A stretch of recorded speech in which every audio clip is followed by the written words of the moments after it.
Okay, so let's just jump right in. We're talking about Larry Fink today, co-founder, chairman, CEO of BlackRock.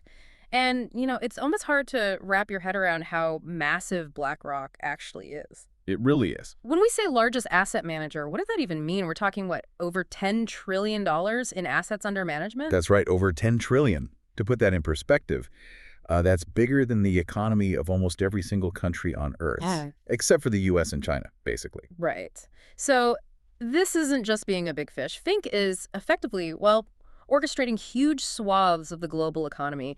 People call him the king of Wall Street, sometimes even the unseen puppeteer. Hmm. And that influence, it goes way beyond just the numbers, doesn't it? It's deep into government, into boardrooms, and fascinatingly, even into crypto now. Yeah, that's a key part of the story. So our mission today really is to unpack how one guy gets that much power, that much wealth. But more than that, how he seems to have this incredible knack for navigating, maybe even bending the rules, the markets. We really want to look hard at those big pivots he made, right, on ESG, and then that massive U-turn on Bitcoin. Absolutely. It's not just the scale, though that's obviously huge. It's Fink's personal story, too. Yeah. How he got there wasn't exactly handed to him. Yeah. And these strategic shifts you mentioned, ESG, Bitcoin, they tell you a lot about how he operates. It's less about maybe deep-seated personal beliefs and more about, well, pragmatic power plays, calculated moves. He's like a shadow architect, really shaping things behind the scenes. Yeah, shadow architect. I like that. Let's start at the beginning then, because his origins are, frankly, pretty unassuming for a guy who ended up running Wall Street. Laurence Douglas Fink, born 1952, Los Angeles. The news, actually. Yeah. Middle-class background. Right. His mom was an English professor. His dad owned a shoe store. Not exactly the kind of background you'd picture for a Wall Street titan. No inherited wealth, no built-in connections. But he clearly had drive. And his education is interesting, too. A bachelor's in political science from UCLA 1974. Then an MBA, also UCLA, but in real estate 1976. That combo, policy understanding, plus hard business skills, it feels deliberate, It does suggest a strategic mind, even early on, blending how systems work with how to make money within them.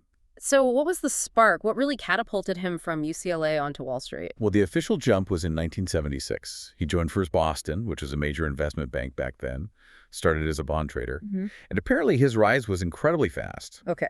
Within just a few years, he was already seen as a pioneer in something pretty new at the time. Mortgage-backed securities, MBS. MBS. A term many people now know, unfortunately, from 2008. Exactly. Back then, it was seen as this amazing innovation. You bundle up thousands of home loans, slice them up, sell shares to investors, makes mortgages tradable, helps banks manage risk. Or so the thinking went. Right. In theory. In theory, but yeah, as we learned later, incredibly risky if not managed properly. Anyway, Fink was brilliant at it. By the early 80s, he's co-heading the taxable fixed income division, leading the mortgage and real estate products group. His department was a powerhouse. Added something like $1 billion to the firm's bottom line. Huge success. So he's a star, young gun, making a fortune for the firm. Absolutely. Until 1986. Then came the catastrophe, a massive, massive miscalculation. First, Boston made a huge wrong bet on where interest rates were going, and boom, they lost $100 million. Wow. $100 million in 1986 dollars. Yeah. It was an astronomical sum then. Utterly humiliating for Fink, personally. Professionally, could have easily ended his career right there, just, flamed out. Hard to imagine coming back from that. A mistake that big. But you're saying this wasn't the end. It was actually foundational. Yeah, that's the narrative, and it seems pretty accurate. Instead of breaking him, Fink apparently took away this incredibly profound lesson about risk. He realized he hadn't properly understood or managed the potential downside. He learned it the hard way. The hardest way possible. He basically vowed that if he ever ran his own shop, rigorous technology-driven risk management would be the absolute bedrock. It wasn't just a personal feeling. It became the core philosophy, the DNA of what would become BlackRock. That failure directly led to their obsession with sophisticated risk analysis. Kind of ironic, isn't it? The biggest risk failure led to the creation of maybe the most risk-averse giant institution. That is fascinating. Okay, so he leaves First Boston in '88, humbled but with this new philosophy, and that's when BlackRock starts. Pretty much. He co-founds it with 7 partners. Initially, it was actually under the umbrella of the Blackstone Group, another big name. Right, I remember that connection. And their whole focus from day one was different, built on that risk management idea. Started in fixed income, but the edge was always the analytics, the tech they were building, to understand risk way better than anyone else. So data-driven from the get-go. Absolutely. They spun out from Blackstone, became independent in 1994. Fink becomes chairman in 98. They go public in 99. And then the greats just explode. It's all about smart strategic acquisitions. Like what? Well, 2006, they merged with Merrill Lynch Investment Managers. That basically doubled their assets overnight. Huge deal. But the real game changer was 2009. They bought Barclays Global Investors, or BGI. Ah, BGI owned iShares, the ETF giant. Exactly. That single acquisition catapulted BlackRock instantly to #1 globally. Took them over $3 trillion in assets. From there, it was just relentless growth. By 2022, they crossed $10 trillion, operations everywhere, thousands of employees, a true empire. An empire built on managing other people's money. And Fink's personal wealth grew alongside it, obviously. Yeah, though it's interesting how Forbes put him at about $1.2 billion as of April 2024. But it's not like he invented some widget. It's mostly from his BlackRock stock, hundreds of millions there, plus his executive compensation, which is, tens of millions a year. $36 million in 2021, I read somewhere. Sounds about right. But the point is, his fortune comes from being the steward of those trillions. BlackRock charges fees on all that money, pension funds, governments, individuals. Even a tiny fee on $10 trillion adds up pretty fast. So his wealth is a direct result of the firm's scale, which itself was built on that post-failure focus on risk management. So, okay, he's personal wealthy, yes. But like you said, the $1.2 billion isn't the real story. It's the $10 trillion he controls.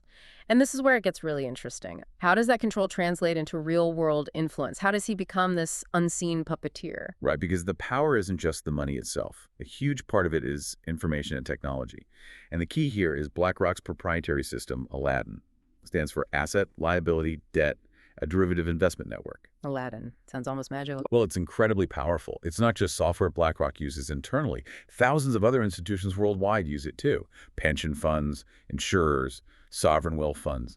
Even BlackRock's competitors rely on Aladdin to manage their own portfolios and risk. Wait, so competitors pay BlackRock to use its risk system? Yeah, which gives BlackRock and Fink this unbelievable real-time window into global financial flows, market positions, potential risks across a huge chunk of the entire system. So it's like financial surveillance. You could kind of call it that.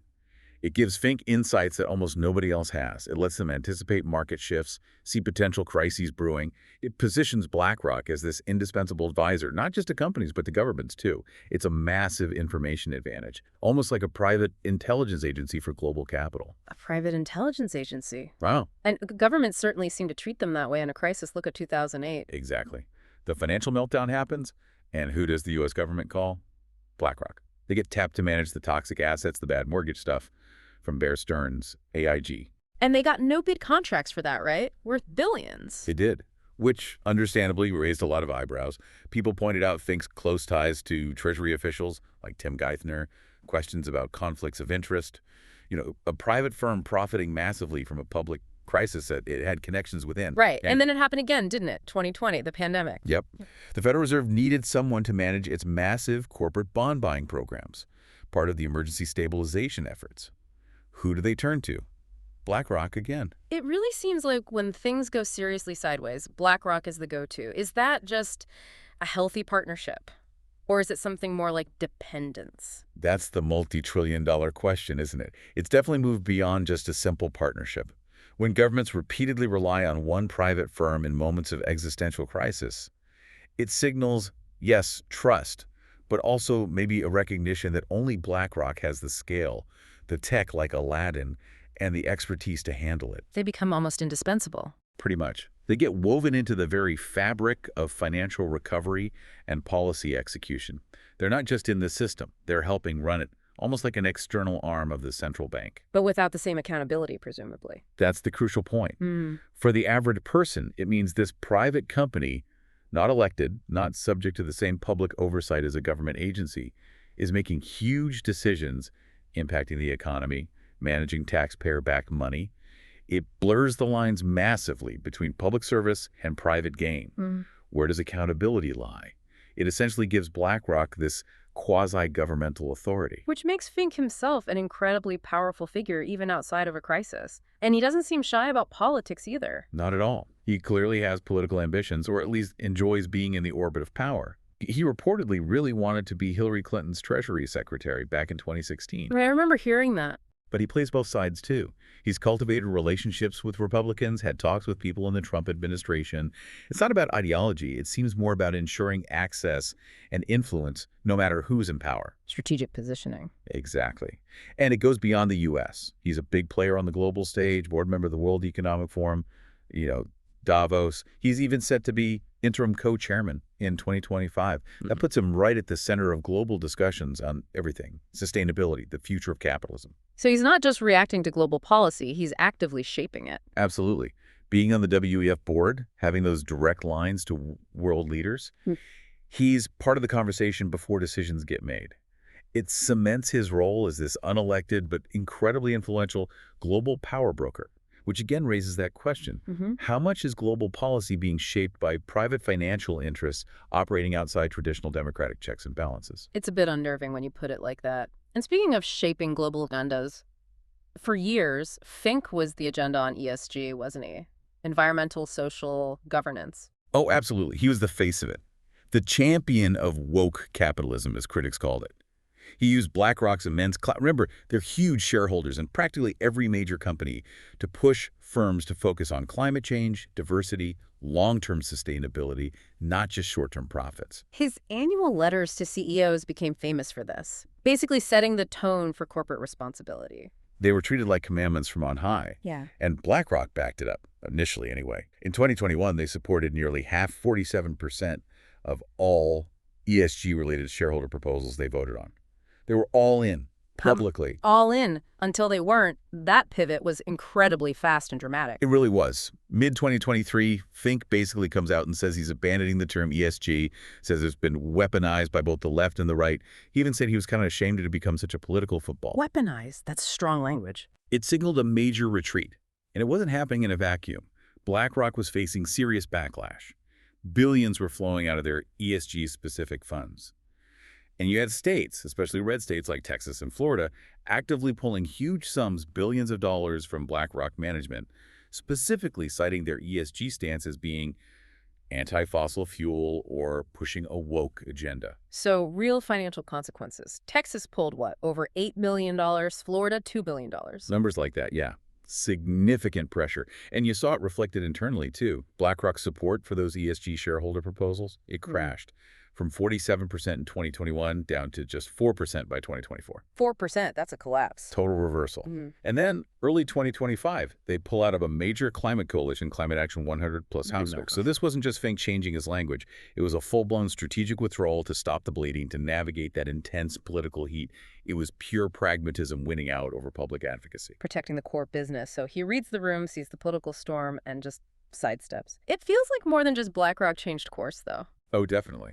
Fink's pivot really marked, or at least accelerated, this broader trend people started calling green hushing. Green hushing. Yeah, basically companies saw the backlash BlackRock and others were getting, and they started quietly dialing back their own public ESG talk. Maybe they'd remove the ESG section from their website, use more neutral language like sustainability or transition, or just generally stop shouting about it. Makes sense. Avoid the target on your back. Exactly. And you saw it in the media, too.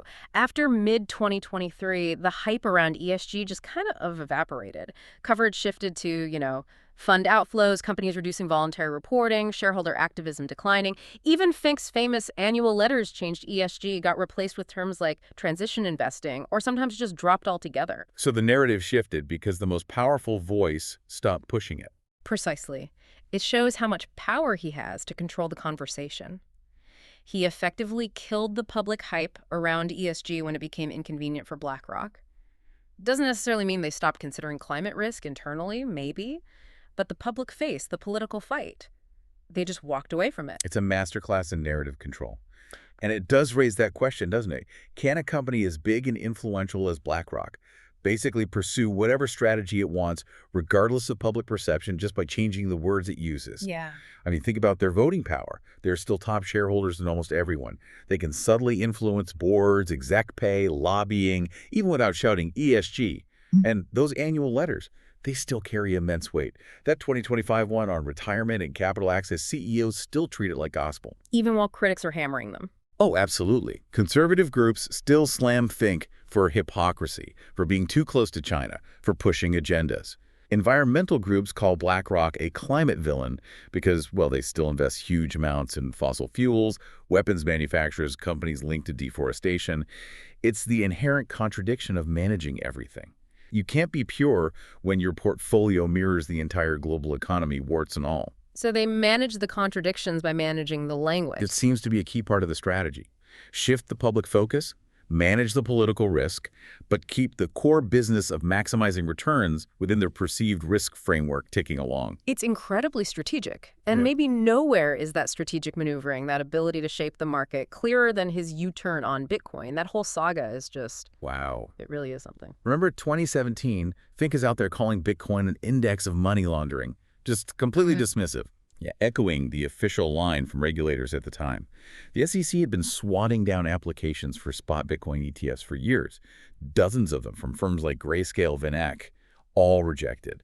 Concerns about market manipulation, investor protection, the usual worries about crypto. So Fink, the ultimate TradFi king, is basically saying this stuff is dodgy. What on earth happened between then and, well, now? How did he go from money laundering index to leading the charge for a Bitcoin ETF? Well, it wasn't an overnight flip. It was more of a gradual, pragmatic shift. By 2020, you could hear his tone changing. He started acknowledging, Bitcoin was getting a lot of attention. Maybe it had potential. Maybe it could be a hedge against inflation, especially with all the money printing going on. So he was observing, calculating. Exactly. He wasn't becoming a crypto believer, necessarily. He was seeing an asset class gain traction, gain legitimacy, attract real money. And then came the big move. June 2023, BlackRock files for its own spot Bitcoin ETF, the iShares Bitcoin Trust, IBIT. And his reasoning. He basically said later, I did the math. He recognized the scarcity only 21 million Bitcoin ever. He saw its appeal, especially to younger investors, as digital gold, a potential store of value outside the traditional system. So less ideology, more asset allocation logic. Pretty much. It was recognizing unique properties, potential diversification benefits. But the act of BlackRock filing, that was a seismic event. It instantly conferred a level of legitimacy on Bitcoin that years of advocacy from crypto natives never could. It signaled, this is no longer a fringe asset. This is ready for the mainstream, ready for big institutional money. And the timing was perfect too, right? There was that Grayscale court ruling. Crucial timing. In August 2023, a court basically told the SEC they couldn't keep rejecting spot Bitcoin ETFs while allowing futures-based ones. Their reasoning was flawed. That gave BlackRock huge legal cover. It put immense pressure on the SEC. How could they approve BlackRock with its reputation, its compliance machine, after rejecting everyone else, especially after that court ruling? It felt almost inevitable after BlackRock stepped in. It did. And sure enough, January 10, 2024, the SEC approves 11 spot Bitcoin ETFs all at once. BlackRock's IBIT is right there at the front. But it just took off, didn't it? Exploded. Became one of the fastest-growing ETFs in history. Billions poured in almost immediately. Retail investors, institutions. Suddenly, everyone had a safe, regulated way to get exposure. And Fink wasn't shy about it. He called it a stepping stone to tokenization. Tokenization, right? Putting real-world assets on the blockchain. Yeah, he sees that as the next huge wave in finance. And he even threw out that wild prediction, Bitcoin hitting $700,000 by 2025. Warned about the dollar being vulnerable. It wasn't just launching a product. It felt like he was actively shaping the narrative, orchestrating the market's embrace of Bitcoin. It really did feel like orchestration. Like BlackRock's influence alone pushed it over the line after years of failure for others. And that raises that critical question again. How much did BlackRock's sheer clout, its regulatory know-how, its deep government connections, actually cause that breakthrough? Did they just benefit from the Grayscale ruling, or did their entry provide the final push, the institutional cover the SEC needed? Remember that fake tweet about an approval back in October 2023? The market went crazy for a few minutes. Yeah, that showed the massive pent-up demand. Fink saw that, understood it, and then BlackRock executed perfectly to capture it once the real approvals came through. It's his classic MO, isn't it? Observe, adapt, use institutional weight to influence the outcome, then position BlackRock to dominate the new landscape. Adapt, influence, dominate. Seems to sum it up pretty well, from that $100 million loss to controlling $10 trillion.